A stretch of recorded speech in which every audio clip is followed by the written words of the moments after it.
part, M. Théodore Olo, chef de délégation, a été reçu en audience ce mercredi 2 juin 2025 à la maison du parti à Cocody par les représentants de la coalition pour l'alternance pacifique en Côte d'Ivoire, en abrégé Cap Côte d'Ivoire, représenté par le porte-parole Simone Eivé. Après plus d'une heure d'échanges et d'informations relatives aux échéances électorales de 2025 en Côte d'Ivoire, les différents partis au sortir de cette audience ont fait le point de leur rencontre. Le message est le même, c'est au niveau de la CEDEAO, s'assurer de la qualité du processus électoral, savoir s'il y a des difficultés et si la CEDEAO peut apporter une assistance pour que les élections, comme c'est prévu par le protocole additionnel, soient réellement transparentes, libres et pacifiques. Et les échanges que nous avons eus ont permis de voir les difficultés qui s'opposent et à nous maintenant de les analyser pour des suggestions qui pourraient être faites à la Commission, à qui revient la décision finale, certainement en liaison avec le président du Conseil de la conférence des chefs d'État et de gouvernement, qui sont les organes politiques.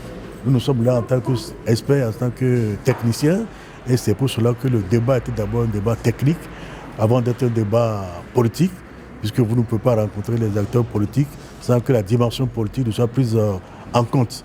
Mais nous ne pouvons pas malheureusement vous livrer le contenu de nos échanges, puisque le principal destinataire est le président de la commission de la CEDEAO. Je suis toujours optimiste et il ne faut jamais penser que l'élection est pour la classe politique.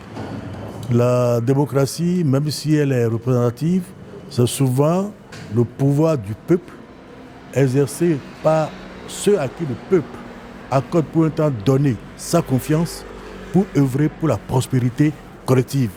Donc quand vous êtes au pouvoir, c'est que vous avez été choisi librement par le peuple.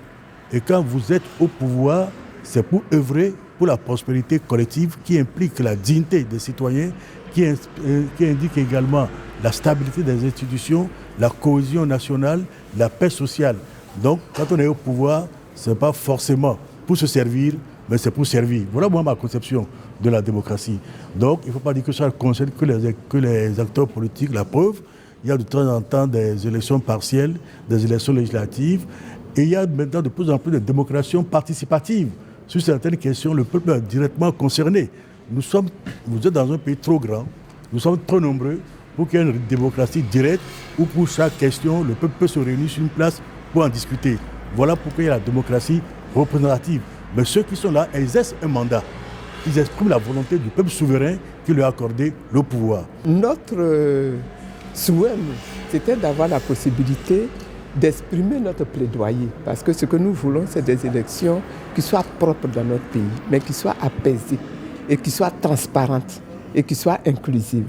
C'est ça notre projet et c'est pour ça que nous nous battons depuis 2024 pour obtenir le dialogue national.